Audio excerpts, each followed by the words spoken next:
মানে তুমি যদি ফুল ক্লাচ ছেড়ে দাও গাড়ি বন্ধ হয়ে যাবো, আর যদি ফুল ব্রেক ছেড়ে দাও তাহলে গাড়ি পিছনে যাবো। এখন তোমার পিছনে যাওয়া যেত না, গাড়ি বন্ধ হওয়া যেত না, ঠিক না? তাহলে তোমার কি সমস্যার কথা বলছিলা ভাই?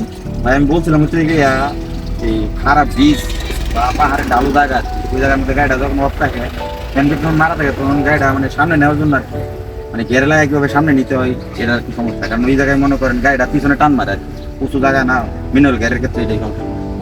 মানে মানে ম্যানুয়াল গিয়ারের গাড়ি যদি তুমি কোনো উঁচা নিচা জায়গার মধ্যে, যেমন উঁচু জায়গার মধ্যে তুমি একটু জামে পড়লা, অথবা একটা উঁচু জায়গার মধ্যে তুমি দাঁড় করাইলা একটু উঁচু নিচু জায়গার মধ্যে আর কি, তো এই ক্ষেত্রে তুমি সামনের দিকে উঁচু পিছনের দিকে নিচু, এখন তুমি গাড়িটা ব্রেক দেওয়ার পরে সামনে আগাইতে পারো না, গাড়ি পিছনে টান মারে, এটি তো সমস্যা নাকি? পিছনে গাড়ির সাথে লাগা যাওয়ার। আচ্ছা ঠিক আছে, তো প্রথমত আমি তোমাকে বলি, প্রথমত হচ্ছে তুমি যখন গাড়িটা সামনের দিকে উঁচু হবে আর পিছনের দিকে নিচু হবে, তো এই জায়গার মধ্যে যদি তুমি একদমই ব্রেক ধরে দাঁড়ায় থাকো, তাহলে তোমার হ্যান্ড ব্রেক ব্যবহার করতে হবে, ঠিক আছে? তুমি হ্যান্ড ব্রেকটা ব্যবহার করে দাঁড়ায় থাকবা। আর যদি মনে করো যে তুমি গাড়িটা হ্যান্ড থেকে টান দিবা সামনের দিকে, তো টান দেওয়ার ক্ষেত্রে তোমার কি করতে হবে, ক্লাচটা আগে অল্প একটু ছাড়তে হবে। মানে তোমার যে ক্লাচটা তুমি ফুললি চাপ দিছো, ধরো 1 নম্বর গিয়ার দিয়ে তুমি এখন গাড়িটা ডাবল জায়গার মধ্যে দাঁড়ানো আছো, তুমি আস্তে আস্তে করে সামনে আগাইবা। আস্তে আস্তে করে সামনে আগানোর ফলে গাড়িটা যাতে পিছনে না যা, তোমার ইঞ্জিন ব্রেকিং আছে একটা, ইঞ্জিন ব্রেকিংটা হইছে তুমি যদি ক্লাচটা হালকা হালকা করে ছাড়ো, ক্লাচটা হালকা হালকা করে ছাড়লে তোমার গাড়িটা সামনে ধাক্কা দিয়ে দেবে। এরপরে তুমি ব্রেকের কাছ থেকে ফাউডা তুমি অ্যাক্সেলারেটর কাছে নিয়ে যাবা, তোমার গাড়িটা সামনের দিকে ঠেলাটা ধরবো, ব্রেক ছেড়ে দিল গাড়ি পিছনের দিকে যাইতো না, অ্যাক্সেলারেটর ধরবা, গাড়িটা সামনের দিকে আস্তে আস্তে করে যাইবো, ঠিক আছে? কথাটা বুঝতে পারছি?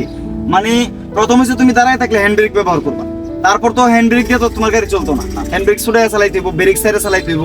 এখন ব্রেক হ্যান্ড ব্রেক যদি ছেড়ে দাও, গাড়ি উঁচা নিচা পিছনে যাবো গা, পিছনে যাইলে তোমার অনেক সামনে নিতে হইব নাকি? সামনে নিতে চাইলে প্রথম তুমি ক্লাচটা হালকা একটু ছাড়বা, এরকম ভাবে ছাড়বা গাড়িটাও বন্ধ হইতো না, আবার গাড়িটা পিছনেও যাইতো না, মানে সামনের দিকে হালকা ধাক্কাটা ধরতো। তখন তুমি গাড়িটা যখন হালকা একটু সামনের দিকে ধাক্কাটা ধরবো, ক্লাচটা একটু ছাড়লে পরে তুমি অ্যাক্সেলারেটরটা মানে দ্রুত পাউডার নিয়ে অ্যাক্সেলারেটরটা ধরে দিবা, গাড়ির সামনের দিকে আগাইতে থাকবো। তুমি গাড়িটা স্টার্ট করো, সামনে একটা ব্রিজ আছে, ব্রিজটার কাছে গিয়া তোমাকে আমি প্র্যাকটিক্যালটা আবার একদম প্র্যাকটিক্যালি দেখাইতেছি, তুমি স্টার্ট করো।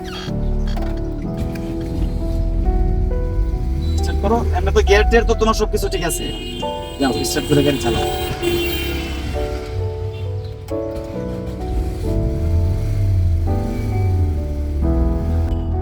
দুটো দিকে ক্লিয়ার ভাবে দেখে নিও, ডান বাম দেখে।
এই যে ধরে একটা ব্রিজ, ঠিক আছে? তো এটা একটা উঁচু জায়গা, ঠিক না? এই উঁচু জায়গাটার মধ্যে তুমি দাঁড় করাইবা গাড়িটা, দেখো বামে চাপা আর বামে চাপায়া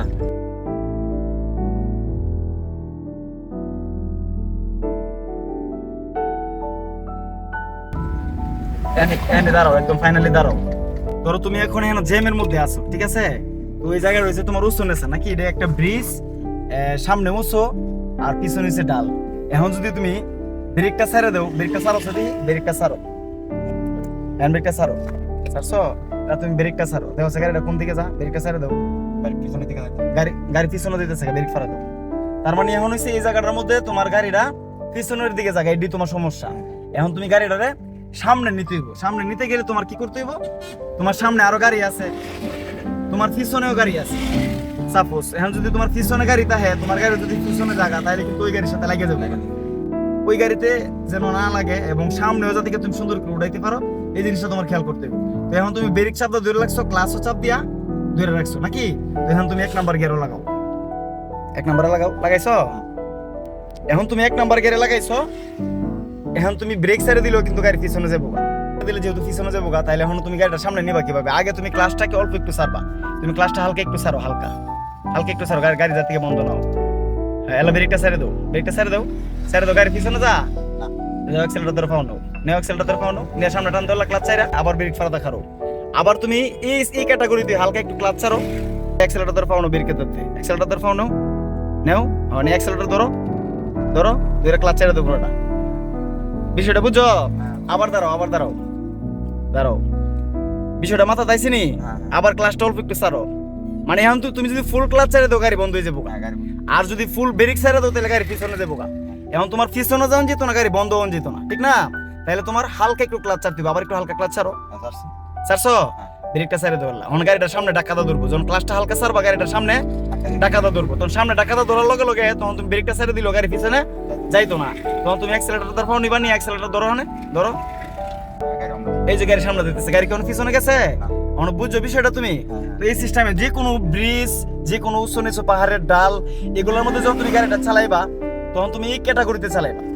মানে সামনে গাড়ি, পিছনে গাড়ি, গাড়ি পিছনে গেলে পিছনে গাড়ির সাথে লাগিয়ে যাবো গা।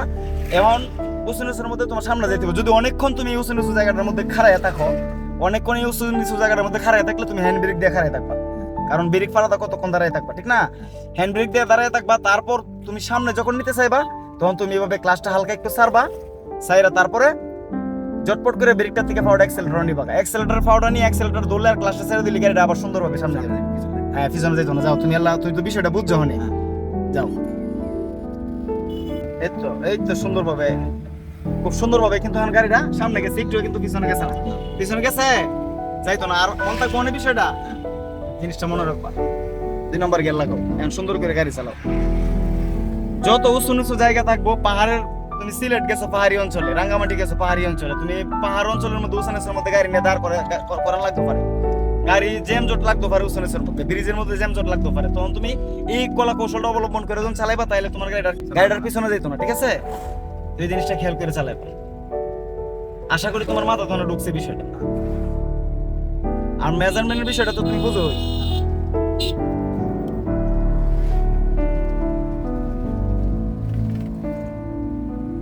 প্রত্যেকটা লুকিং গ্লাস খেয়াল করে করে চালাইবা। ডানে বামে যে বলে ওভারটেকিং করবা, বা ডানে বামে কোনো সময় ঢুকলে তুমি ইন্ডিকেটর ব্যবহার করবা, ঠিক আছে?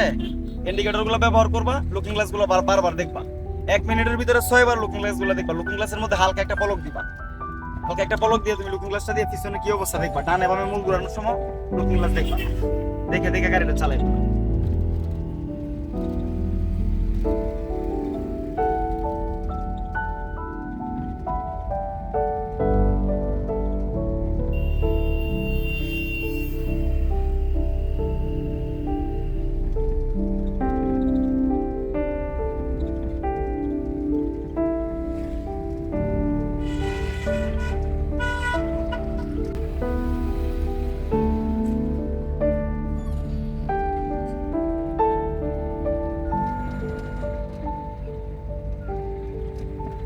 এই যে বাজার আইছে, নিউট্রাল করে দাও গিয়ার।